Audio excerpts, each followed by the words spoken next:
أعوذ بالله من الشيطان الرجيم.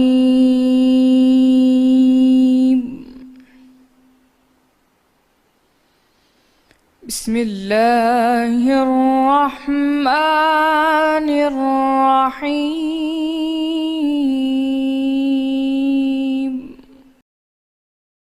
اور تمہارا مال اور اولاد ایسی چیز نہیں کہ تم کو ہمارا مقرب بنا دیں۔ ہاں، ہمارا مقرب وہ ہے جو ایمان لایا اور عمل نیک کرتا رہا۔ ایسے ہی لوگوں کو ان کے اعمال کے سبب دگنا بدلہ ملے گا، اور وہ خاطر جمع سے بالا خانوں میں بیٹھے ہوں گے۔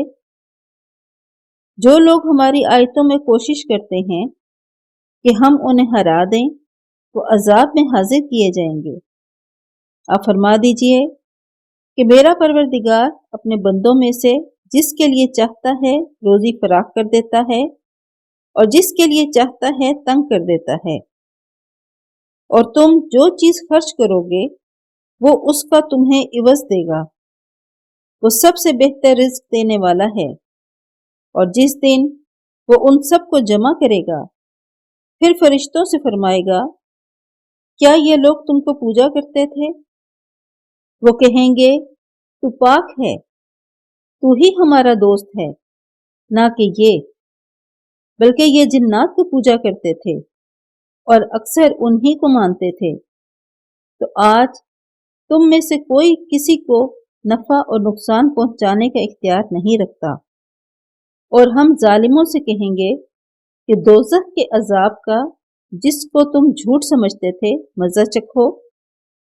اور جب ان کو ہماری روشن آیتیں پڑھ کر سنائی جاتی ہیں تو کہتے ہیں، یہ ایک ایسا شخص ہے جو چاہتا ہے کہ جن چیزوں کی تمہارے باپ دادا پرستش کیا کرتے تھے ان سے تم کو روک دے۔ اور یہ بھی کہتے ہیں کہ یہ قرآن محض جھوٹ ہے جو اپنی طرف سے بنا لیا گیا ہے۔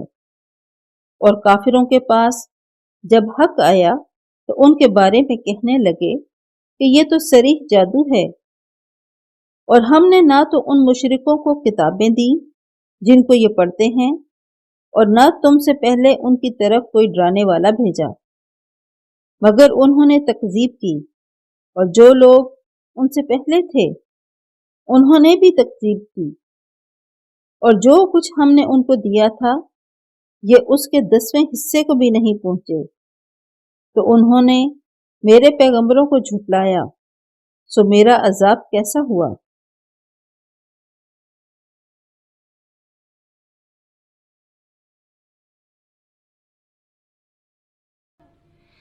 صدق اللہ